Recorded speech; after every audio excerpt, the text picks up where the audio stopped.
Teka-teki kasus pembunuhan Vina dan Eki di Cirebon tengah memasuki babak baru. Terbaru, polisi merilis daftar pencarian orang atau DPO, yakni Peggy Setiawan yang sudah ditangkap. Sekaligus tidak ada DPO lainnya.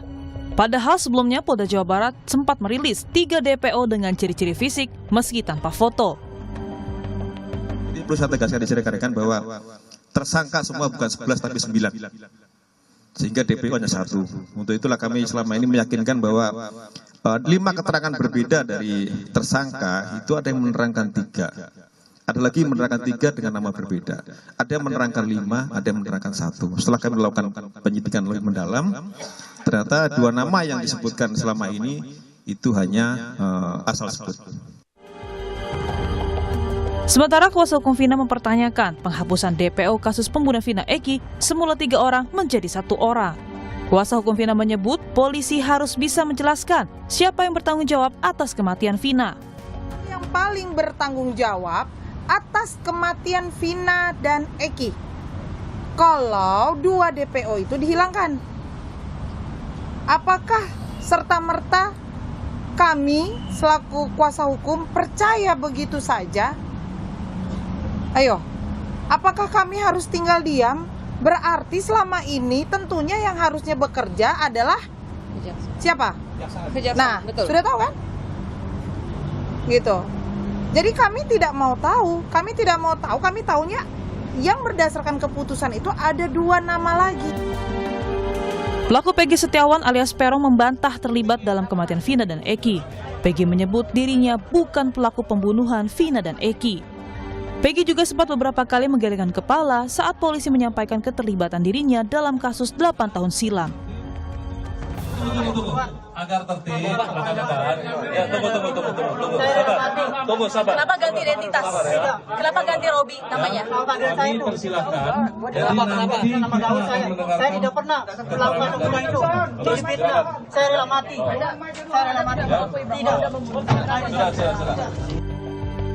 Kini publik pun menanti kebenaran fakta kasus pembunuhan Vina dan Eki. Benarkah ini sudah mencapai titik terang? Tim Liputan Kompas TV. Saudara, polisi mengungkap bahwa pelaku pembunuhan Vina adalah 9 orang, bukan 11 orang. Pelaku terakhir yang ditangkap dan menjadi DPO ialah Peggy Setiawan alias Perong. Namun yang kemudian menjadi sorotan adalah menyoal inkonsistensi polisi soal jumlah pelaku pembunuhan Vina Eki yang sebelumnya 3 DPO menjadi hanya 1 DPO. Benarkah Peggy Setiawan alias Perong ini memang betul otak pembunuhan?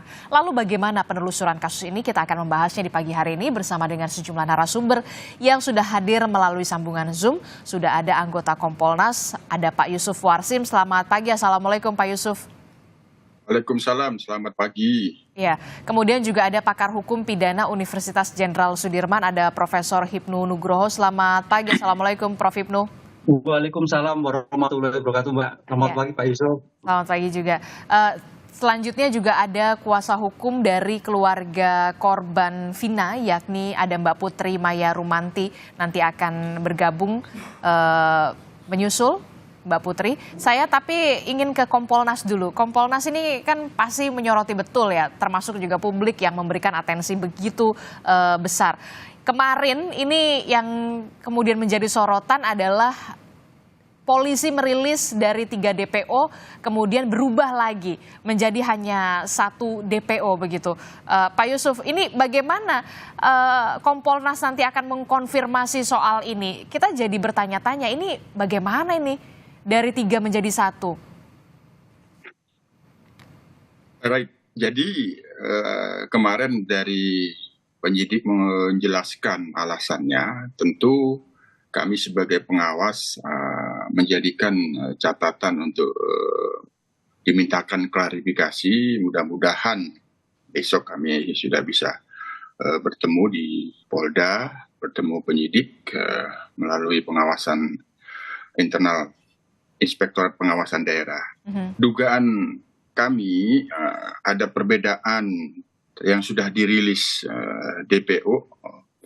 Kalau rilis 3 DPO yang lalu kan memang itu cukup jelas, 3 nama itu disebutkan di dalam putusan pengadilan ya, itu cukup jelas. Nah, sehingga ketika ada desakan kasusnya viral, jadi pihak penyidik Polda Jabar ya responsif, bergerak cepat, menetapkan sebagai DPO dan dicari. Nah itu dulu. Jadi kita lihat memang pada waktu itu responsif. Nah yang kedua setelah kita lihat kemarin, ini kan hambatan ada lagi, meskipun ditangkap Peggy dan kronologinya pencariannya dipaparkan cukup jelas secara garis besar oleh Kabid Humas kemarin. Sementara Peggy sendiri kan memberikan pengakuan ini fitnah. Nah, ini pasti hambatan untuk mengkonfirmasi 2 DPO lainnya. Hanya kami juga bertanya-tanya mengapa penyidik terlalu cepat mengambil kesimpulan 2 DPO lainnya itu sebenarnya berdasarkan keterangan yang berbeda-beda dari terpidana itu, terus mengakhiri hanya pada Peggy. Tentu ini kami akan tanyakan nanti apa. Walaupun demikian, pasti ya apa yang akan dilakukan terhadap Peggy yang itu tidak mengaku, barangkali itu sebagaimana nanti bisa dijelaskan Prof. Ibnu. Tersangka itu kan keterangannya itu kan paling akhir. Oleh karena itu pembuktiannya ini ya tentu bisa benar-benar sebagaimana di dalam ajas hukum pidana in criminalibus probationes beden esse luce clariores, bahwa dalam perkara pidana bukti itu harus lebih terang dari cahaya atau seterang cahaya. Oleh karena itu tidak hanya didasarkan pada pengakuan tersangka, tapi bukti-bukti yang mengarah seterang cahaya itu kami dorong bahwa nantinya apabila memang dimungkinkan kembali memang ada 2 DPO itu ya benar-benar dibuktikan berdasarkan pendekatan scientific crime investigation melalui kemampuan investigasi ilmiah yang dimiliki oleh Polri sendiri. Itu kita dorong, tidak langsung cepat-cepat menyimpulkan 2 DPO tidak ada lagi. Nah, itu. Berarti besok Kompolnas akan ke Polda Jawa Barat untuk kemudian mengkonfirmasi perihal mungkin DPO yang dari 3 kemudian menjadi hanya 1 begitu, Peggy terakhir, kepada para penyidik yang saat ini mengusut menyidik kasus ini, termasuk juga penyidik yang sebelumnya 8 tahun lalu juga menyidik kasus ini. Iya. Kalau penyidikan yang sebelumnya kan memang ada kelemahan-kelemahan. Nah, salah di antaranya ada barang bukti sperma di tubuh korban, kamera CCTV yang itu tidak terlihat bagaimana menggunakan barang bukti itu. Itu kan 2 hal kelemahan. Bagaimana selanjutnya di dalam proses penyidikan itu sudah berbeda pada penyidiknya saat ini. Apakah penyidikan yang dilakukan pada saat ini yang sebelumnya merilis 3 DPO, kemudian menghapusnya, ini apakah bagian dari koreksi proses penyidikan yang telah dilakukan sebelumnya, yang itu memang berdasarkan putusan pengadilan cukup jelas ada 3 nama yang dimaksud dalam DPO. Apakah ini mengkoreksi berdasarkan bukti-bukti yang didalami kembali melalui 7 terpidana dengan mengkonfirmasi Peggy yang telah ditangkap itu. Itu yang kita ingin pastikan. Mudah-mudahan kami besok lancar bertemu dengan penyidik melalui pengawasan daerah Polda Jabar. Ini kan jadinya kan kita timbul keraguan ya, wajar lah kalau misalkan publik kemudian timbul keraguan sudah 8 tahun berlalu, kemudian baru beberapa pekan belakangan ini kemudian Peggy alias Peron ini kemudian ditangkap dengan lokasinya di Bandung, Jawa Barat, tidak jauh bahkan dari Cirebon, kemudian dihadirkan kemarin yang disebut-sebut merupakan otak dari pembunuhan Vina dan juga Eki, kemudian Peggy mengatakan saya bukan pembunuhnya, kemudian saya rela mati dan segala macam, termasuk juga salah satunya adalah DPO tadi yang sudah saya sebutkan, tadinya ada 3, kemudian hanya 1 begitu, 2 ini fiktif. Kemudian ada tudingan kemudian Polda Jawa Barat ini disebut inkonsisten. Respon Anda, Kompolnas? Ya itu nanti kita lihat, kami belum bisa memberikan penilaian. Kita akan mendengarkan klarifikasi dari Polda Jabar, alasan yang paling penting menjadikan 2 DPO lainnya itu memang benar-benar tidak ada, atau ini sementara. Mudah-mudahan ya berdasarkan bukti-bukti yang dikumpulkan dari proses penyidikan sejak dinyatakan 3 DPO itu dicari dan hingga ditangkapnya Peggy alias Perang ini, belum bisa benar-benar kuat menyimpulkan tidak ada DPO lain. Atau kita masih menduga jangan-jangan 2 DPO yang dimaksud ini memang yang diyakini oleh para kuasa hukum terpidana itu yang meragukan 3 DPO, 3 tersangka lain itu malah sama sekali tidak ada. Ini yang akan kita lihat besok. Oke, saya ke Mbak Putri. Mbak Putri sudah bergabung dengan studio, Mbak Putri? Kuasa hukum dari keluarga Vina? Oke, baik, tampaknya masih belum bergabung, Mbak Putri.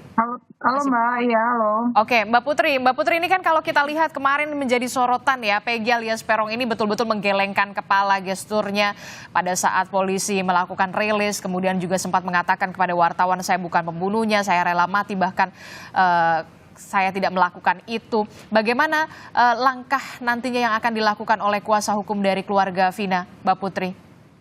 Iya, terima kasih Mbak. Selamat pagi semuanya. Perihal memang kemarin saya dan tim berada di Polda Jabar, dan memang kami menyaksikan langsung perihal Peggy yang menggeleng-gelengkan kepala dan mengatakan bahwa dia tidak bersalah. Tentunya kami sebagai kuasa hukum kembali menyerahkan segala sesuatu, semua perihal pemeriksaan dan pembuktian itu kepada Polda Jabar. Kami pasti akan mendukung segala sesuatu apa saja yang bisa mendukung pembuktian tersebut. Karena saat ini pun kami belum bisa terkonfirmasi dengan penyidik, Mbak. Jadi apa dasarnya, apa penyebabnya, apa saja yang membuktikan bahwa Peggy ini adalah pelaku utamanya. Jadi kami tidak bisa berbicara banyak dulu begitu, Mbak. Oke, jadi sampai saat ini belum terhubung dengan penyidik ya, karena tapi ada rasa kekecewaan yang terjadi nggak sih ketika dari 3 DPO Peggy ditangkap, kemudian 2 DPO dikoreksi mengatakan fiktif dan segala macam, dari kuasa hukum sendiri dan keluarga Vina, bagaimana ini? Iya, tentunya terhadap pernyataan penyidik itu terlalu cepat menurut kami, Mbak, sangat terlalu cepat gitu, karena belum ada namanya koordinasi dengan kami perihal begini atau menyampaikan ada keterangan apa saja dari para saksi yang mengenai tidak adanya 2 DPO tersebut. Ya tentunya kami merasa kecewa, sangat kecewa sekali gitu. Kenapa Polda Jabar tidak lebih dulu meneliti apakah benar, apakah percaya hanya dari keterangan yang sesingkat ini, apakah tidak mencoba mencari bukti-bukti lain dulu, karena kan ini sudah lama, saya yakin ini pasti penyidiknya juga mungkin sudah lupa, Mbak. Iya. Lama itu pasti sudah lupa gitu. Nah, cuma kan kita beracun pada putusan yang di dalam putusan itu jelas tertulis bahwa ada 3 nama dan ada peranan masing-masing. Tentunya pernyataan tersebut itu kan keluar dari mulut para terdakwa saat itu, ya kan, diambil keterangannya bersaksi di hadapan majelis hakim dengan alat bukti, dengan keterangan saksi lainnya gitu. Nah, apakah semudah ini kepolisian menyimpulkan bahwa itu tidak ada? Nah, ini kan blunder akhirnya, Mbak. Iya, betul. Blunder sendiri gitu. Sementara kita sedang benar-benar mencoba untuk membangun kepercayaan masyarakat terhadap kinerja Polri hingganya ketika mengeluarkan statement seperti itu, jangankan mau mempercayai institusi lagi, percaya Peggy ini adalah pelaku utamanya pun masyarakat sudah tidak percaya begitu, Mbak. Jadi ragu ya? Jadi ragu, kami sendiri pun diserang oleh netizen gitu. Apa percaya Mbak Putri gini dan Pak Hotmana gitu. Jadi kami pun nggak bisa menjawab gitu karena kami belum sama sekali diberikan informasi yang jelas apa saja yang menguatkan Peggy ini sebagai pelaku gitu kan ya. Perihal Peggy ya kami berserah kembalilah kepada Polda, kami menyerahkan segala sesuatunya. Kalau memang Peggy ini adalah pelaku ya kita harus menerima, masyarakat Indonesia juga harus menerima gitu. Tapi perihal 2 nama yang dihilangkan tersebut, ini yang kami harus kaji. Betul kata Bapak Kompolnas tadi, Pak Yusuf menyampaikan harus benar-benar kita teliti dan kita kaji apakah benar pernyataan itu keluar dari mulut para terpidana dikarenakan sesuatu hal atau memang tidak ada. Kenapa kok bisa berubah keterangannya di saat persidangan? Begitu. Ataukah ada faktor X juga yang kemudian harus diselidiki juga tampaknya Mbak Putri ya, kalau Anda melihat? Bisa jadi Mbak, bisa jadi karena segala sesuatu, sekarang kan asumsi yang tercipta di tengah masyarakat itu kan ada hal-hal yang menggiring opini kepada seseorang atau kepada salah satu pihak begitu. Nah kami kan di sini sebagai kuasa hukum tentunya berusaha untuk meluruskan agar konsentrasi para penyidik itu tidak terpecah dengan suara-suara sumir di belakang gitu kan, begini begitu. Nah tapi ketika kemarin Polda menyatakan tidak ada DPO alias hanya 1 DPO. Nah ini kan menimbulkan keributan lagi. Kasus 8 tahunnya aja belum selesai. Iya kan? Terus penetapan tersangkanya aja belum jelas apa saja, baru diumumkan kemarin, tiba-tiba mengeluarkan statement baru. Nah ini Mbak, ini yang harus benar-benar kita jeli dalam memberikan informasi di tengah masyarakat ini. Begitu.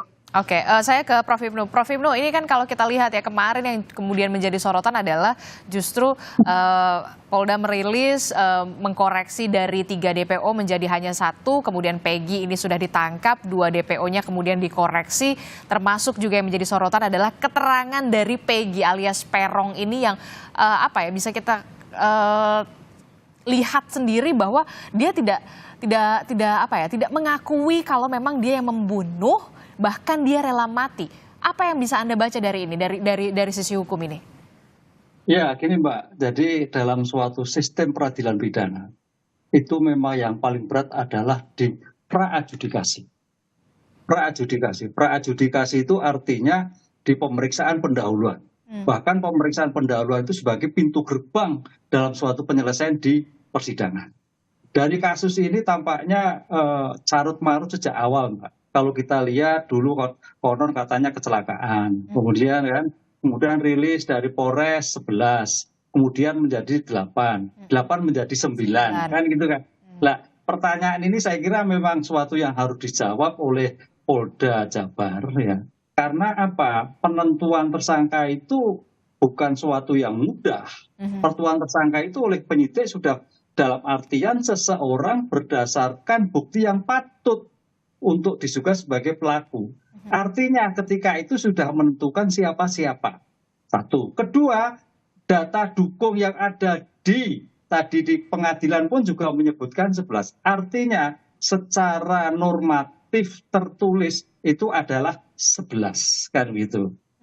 Nah sekarang pertanyaannya kenapa hanya 10, kenapa hanya 9 kan itu. Nah mudah-mudahan kalau menurut saya karena ini juga bagian dari suatu pembuktian di praadjudikasi itu masih ongoing proses, mudah-mudahan penentuan 1 itu sementara. Artinya apa? Nanti yang 2 itu bisa muncul di dalam suatu persidangan, Pak. Karena dalam suatu pembuktian itu bisa dilengkapi pada waktu pemeriksaan di praadjudikasi, juga bisa pengungkapan di persidangan. Artinya Peggy jangan sampai mau menjadikan menjadikan tumbal kan itu loh. Katakan semuanya untuk bahwa pelakunya itu ABC dengan bukti ABC dan sebagainya. Ini yang harus dilakukan. Jangan sampai malah menghindar. Karena ingat dalam suatu pembuktian keterangan tersangka itu asasnya adalah asas non-incrimination, Mbak. Suatu keterangan yang hanya untuk dirinya sendiri. Kalau kita lihat di dalam pasal 6 KUHP. Makanya kalau kita lihat bukti keterangan tersangka, keterangan terdakwa itu tidak bernilai. Karena bicara hukum adalah bicara bukti. Begitu. Oleh karena itu kita tunggu ya, yang 2 ini saya kira kok sementara. Tapi kalau diputuskan 9 terlalu prematur. Karena pembuktian sejak awal kayaknya carut marut. Mudah-mudahan ke depannya demi kepastian hukum yang 2 itu ketemu di dalam pengungkapan suatu pembuktian. Karena pembuktian itu tidak hanya dilidik, di persidangan pun juga nanti kejelian penuntut umum, kejelian penasihat hukum, kejelian hakim akan menguak siapa sebetulnya yang 2 DPO tadi. Begitu. Jadi hanya bisa dibuktikan ketika di pengadilan, tidak bisa kemudian Kompolnas besok ini kan menggali dari para penyidik ini kok bisa dari 3 DPO jadi cuma 1 DPO dan satunya ini sudah ditangkap, 2-nya dikoreksi begitu. Tidak bisa?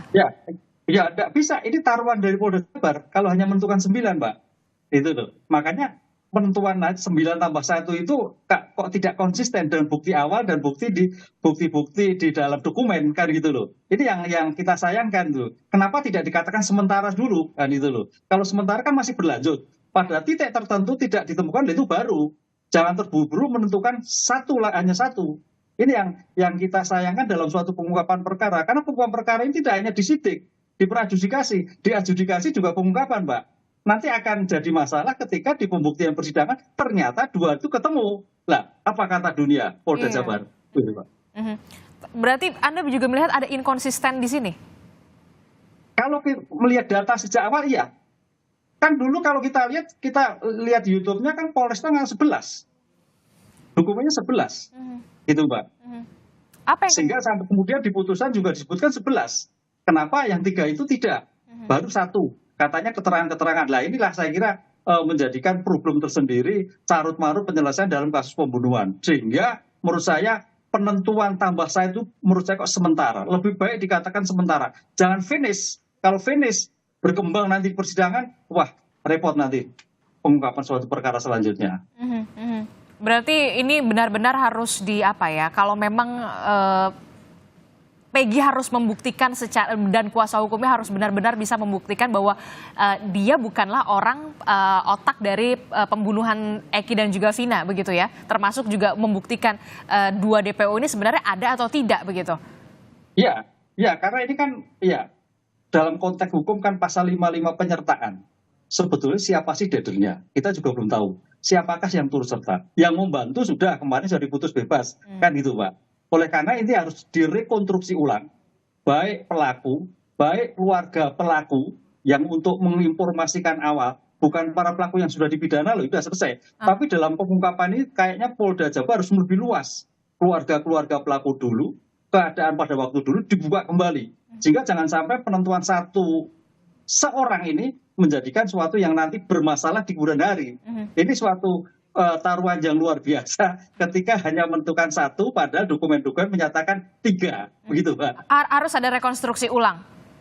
Oh iya, pasti. Rekonstruksi ulang. Terutama terhadap yang sudah dipidana dan yang akan dilakukan suatu pemeriksaan di tingkat penyidikan tadi. Termasuk juga memeriksa dari keluarga, tidak hanya dari keluarga Vina, tapi juga keluarga Eki ya? Iya. Karena kalau kita hanya pada tersangka cukup itu, kita harus melebar. Karena di dalam suatu teori pengungkapan perkara itu ada namanya teori, ada penegak objek, subjek, ada TKP, ada barang bukti. Lah TKP barang bukti itu untuk menentukan tersangka. Kalau kita dalam bukunya Erick Melitt itu sulit. Sehingga perlu ada suatu perluasan. Sebetulnya siapa yang tersangka? Lah konteks inilah tampaknya dalam pengungkapan tersangka itu agak sulit karena sejak awal memang bermasalah dalam penentuan perkara, sejak awal bermasalah kaitannya penentuan dan akhirnya sampai sekarang bermasalah. Inilah yang kita takutkan dalam suatu penentuan tersangka di dalam kriminalistik pengungkapan perkara itu terjadi dalam teori-teori pengungkapan suatu perkara, gitu, Mbak. Termasuk juga ini yang cukup mengejutkan adalah pernyataan dari Peggy alias Peron pada saat konferensi pers atau keterangan resmi di Polda Jawa Barat kemarin begitu ya, mengatakan bahwa seharusnya kan memang kalau memang dia betul-betul pelakunya biasanya dia tertunduk, dia merasa malu atau lemas begitu kan. Ini justru kebalikannya. Apa yang kemudian bisa dibaca dari keterangan Peggy alias Peron ini? Jangan dijawab dulu, Prof. Hipnu. Tetaplah bersama kami di Sapa Indonesia Pagi.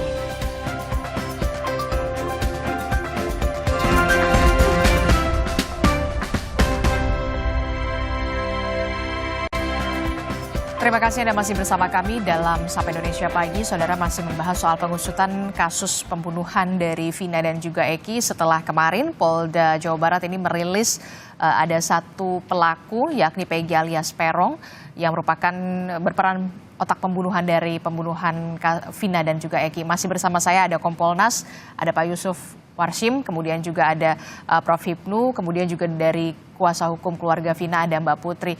Melanjutkan pertanyaan saya tadi, Prof. Hipnu, ini gimana nih? Kalau kita melihat kan seharusnya juga yang dimintai keterangan secara intensif juga kan untuk mengungkap kasus ini secara terang benderang adalah keluarga dari Eki. Karena kan kalau tidak salah keluarga dari Eki adalah yang pertama kali melaporkan kasus ini ya? Iya. Prof. Hipnu? Betul Mbak. Halo? Iya. Iya, betul. Iya, jadi memang sekarang kan gini, di dalam pengungkapan perkara kemarin sudah dalam pihak-pihak para tersangka gitu kan. Sekarang dalam mengungkap yang lebih luas, karena ada suatu permasalahan dalam penentuan tersangka ternyata ada yang belum jelas sehingga dikatakan DPO, maka di sini keluarga korban inti juga harus memberikan suatu keterangan kepada penyidik. Satu. Kedua, yang perlu lagi menurut saya, ide pada waktu itu adanya suatu pembunuhan perkosaan kok ada ide sebagai bentuk kecelakaan lalu lintas itu siapa yang memberikan saran? Ini juga harus diungkap. Karena sejak awal kan ingin mengaburkan yang tadinya berencana kecelakaan lalu lintas. Itu idenya dari siapa? Siapa yang menyuruh? Siapa yang ngarang cerita? Kan itu loh. Nah, ini akan terbuka kembali. Adakah faktor X kan gitu? Nah, itu yang jangan hanya pada sekarang. Jadi harus mundur lagi. Karena ini suatu masalah yang cukup pelik ya. Yang saya tanda petik kok ada hal-hal yang ada ditutupi kan gitu loh Pak. Sehingga sampai terpaksa dari 11 menjadi 8 menjadi 9 kan itu. Padahal dokumen-dokumen sudah begitu jelas. Nah, disinilah saya kira Polda Jabar harus mengulik kembali, melebar kembali dari keluarga, semuanya diperiksa, apalagi rekayasa awal yang tadinya pembunuhan kok dari lalu lintas itu siapa ide dasarnya. Nah itu akan menjadikan suatu pembuktian lebih baru lagi dalam suatu pengungkapan perkara ini. Gitu, Mbak. Anda melihat ada yang ditutup-tutupi dari kasus ini 8 tahun yang lalu. Kalau sekarang ya sudah kadung menjadi atensi. Iya, ini kan sudah terbuka semua kan. Karena kalau 2 itu sulit loh Pak. Kalau 1 sih mungkin ya. 2 itu banyak loh ya. 2 tersangka itu banyak. Seseorang sebagai subjek hukum yang tanda petik dihapuskan itu suatu luar biasa loh. Ya. Ada apa kayak itu? Kalau 1 sih mungkin ya. 1 aja taruhan juga luar biasa. Kalau memang betul-betul tidak ada bukti. Ini 2 kan itu loh. Apakah pada waktu itu kurang teliti kan itu? Ini nasib orang loh, anak orang loh ya.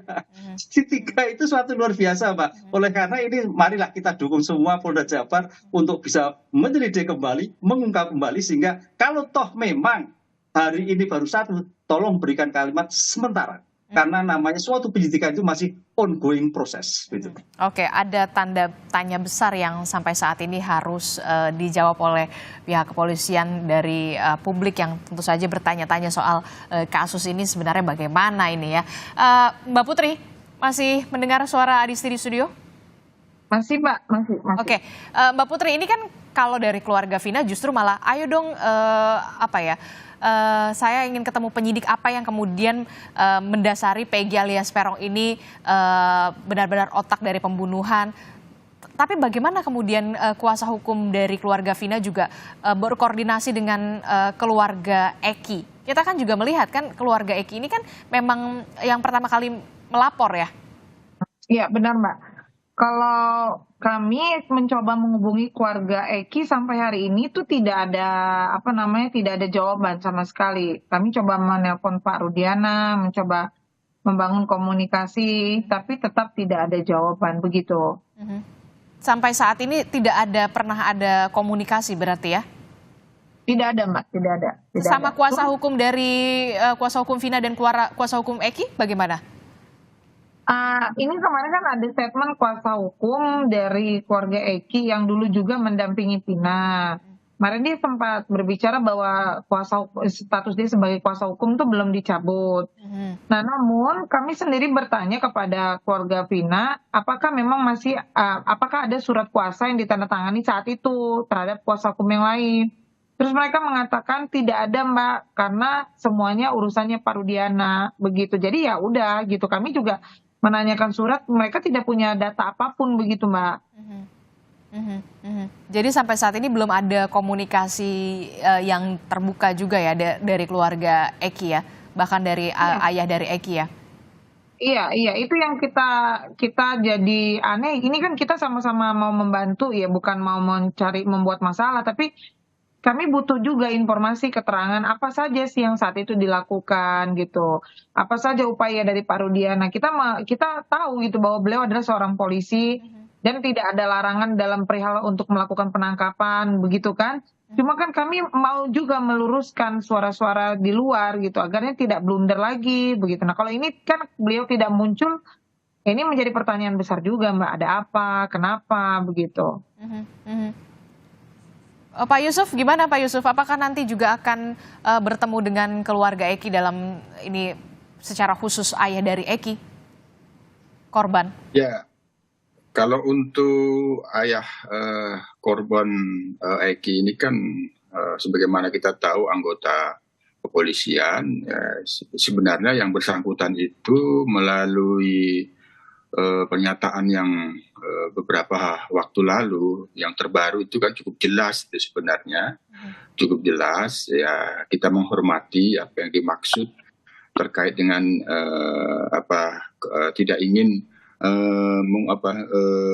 mengungkit rasa kesedihan. Nah, kan kita lihat kan, kami tentu itu sangat memahami gitu. Yang bersangkutan juga dalam pantauan kami menyerahkan sepenuhnya kepada pihak penyidik ya, penyidik. Nah, sementara ini kan penyidik yang Polda Jabar ini kan sebenarnya baru, penyidik baru, tim yang mengungkap kasus Subang yang sudah berhasil itu. Jadi sekali lagi terkait dengan sepakat dengan apa yang disampaikan Prof. Ibnu tadi, kami berharap bahwa ini sementara gitu.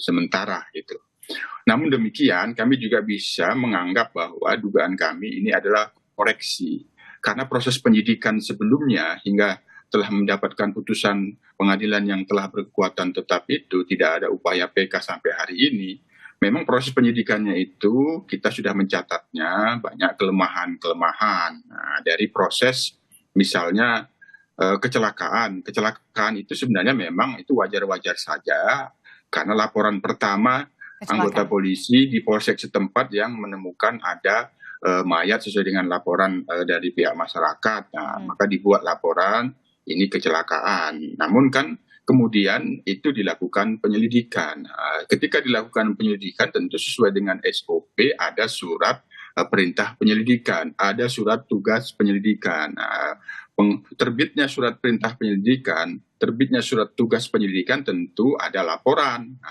Nah, dalam hal ini dari pihak ayah daripada korban Eki tidak bisa menyimpulkan ini kecelakaan sehingga ini perlu dilakukan penyelidikan. Nah, kemudianlah dalam proses selanjutnya dilakukanlah perburuan terhadap yang diduga, kemudian ditangkap. Nah, dalam proses inilah berada di Polresta Cirebon. Nah, kemudian kan pada saat itu dilimpahkan berkasnya, penyidikannya dilakukan oleh Polda Jabar. Kita tahu bahwa ada perubahan-perubahan BAP yang dilakukan para terpidana saat itu, para tersangka saat itu. Nah, proses penyidikan yang ada di Polresta Cirebon inilah yang kami mencatat beberapa kelemahan-kelemahan yang dua diantaranya itu tadi terkait dengan bukti sperma di tubuh korban, kamera CCTV yang tidak begitu jelas. Ini kan kelemahan-kelemahan yang pada waktu itu. Nah, ini terkait juga dengan 3 DPO yang dimaksud itu, keterangan-keterangan yang sempat dicabut. Nah, ini dalam proses perjalanan pada saat ini ketika Polda Jabar telah merilis 3 DPO, sekali lagi kami menduga berdasarkan apa yang telah diproses selama ini yang itu juga tertulis dalam putusan pengadilan. Sehingga kita berharap bahwa apa yang dirilis penyidik Polda Jabar ini harapannya sementara. Walaupun demikian terkait dengan Peggy ini kan prosesnya harus berjalan. Kita tidak tahu apakah ada upaya pra-peradilan benar. Tentu ini kan berkasnya harus segera lengkap dilimpahkan ke jaksa penuntut umum karena sudah tersangka. Bagaimana nanti jaksa penuntut umum? Apakah tugas jaksa penuntut umum yang lalu kami kira tidak lagi. JPU-nya yang lalu. Ini kan sudah 8 tahun pasti JPU baru. Nah, ini nanti proses petunjuk-petunjuknya ada seperti apa? Apakah mempertanyakan 2 DPU itu lagi? Nah, kita lihat.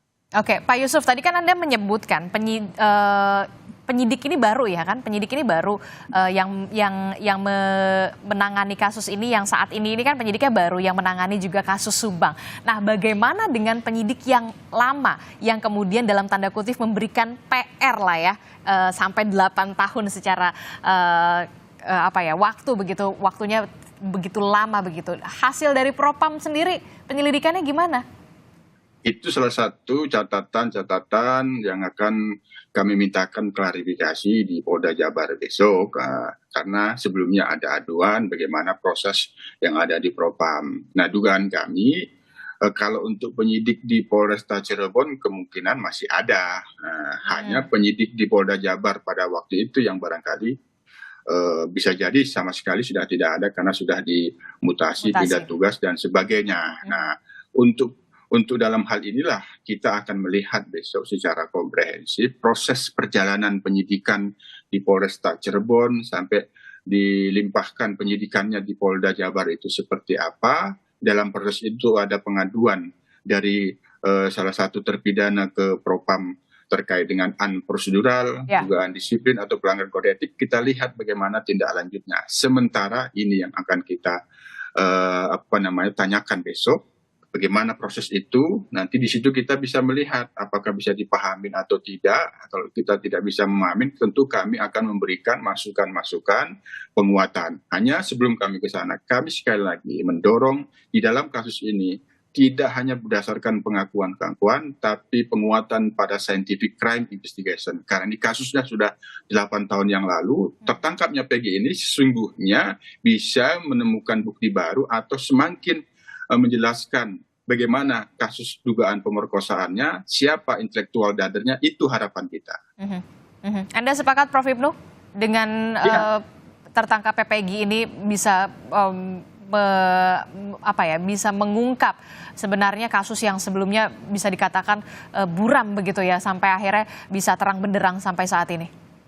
Ya, sepakat Mbak. Jadi pengungkapan perkara ini saya kira memang betul tidak hanya pengakuan, tapi bagaimana kalau dalam ilmu hukum itu dengan ilmu-ilmu bantu, ilmu-ilmu forensik, scientific crime investigation. Ini yang perlu dikembangkan. Apa terkait tadi sperma, apa terhadap pengakuan. Kalau perlu pakai lie detektor, semua SDM kekuatan Polri dikeluarkan dalam penguapan ini. Karena ini sebagai taruhan ya, taruhan sekali dari 11, 8, 11, 9. Kemudian hanya 1 kan itu loh, karena ini sebenarnya nggak sulit tuh Mbak, nggak sulit karena apa, lokus delisnya, tempus delictinya jelas, perkaranya juga masih tanda petik waktu anak-anak kan itu kan, jadi suatu yang mudah sekali. Kenapa jadi seperti ini ya saya kira menjadikan PR sendiri. Mudah-mudahan dengan tertangkapnya Peggy ini akan memberikan kejelasan yang luar biasa, asal pemeriksaannya diperluas, karena dalam teori triangle pengungkapan perkara itu bisa diperluas. Nah, jangan sampai hanya bersempit, karena diperluas tadi akan ditemukan bukti-bukti baru. Sebetulnya bagaimana peristiwa terjadi, bagaimana lokusnya di mana, bagaimana buktinya, apalagi CCTV yang sudah ditemukan, walaupun buram bisa dijelaskan dengan teknologi digital forensik. Begitu Mbak. Jadi tidak ada kata yang bisa mengatakan ini agak sulit begitu ya, karena memang sekarang udah canggih begitu teknologi, ada lie detector begitu, bahkan CCTV yang Anda katakan buram bisa dijernihkan kembali begitu ya Prof. Ibnu ya. Dan kita berharap tentu saja kepolisian bisa betul-betul memberikan keyakinan kepada publik yang sebenarnya begitu ya. Saya ke Mbak Putri terakhir. Mbak Putri, apa yang ingin Anda sampaikan ini? Kalau tidak salah ada rencana dari kuasa hukum dari Peggy alias Peron ini, keluarga Peggy ini akan mengajukan pra-peradilan terhadap penetapan tersangka Peggy alias Peron ini. Mbak Putri.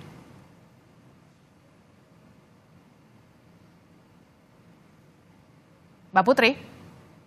Iya Mbak, maaf tadi habis komunikasi dengan Pak Hotman. Ya, bagaimana silakan Mbak Putri. Bagaimana Mbak?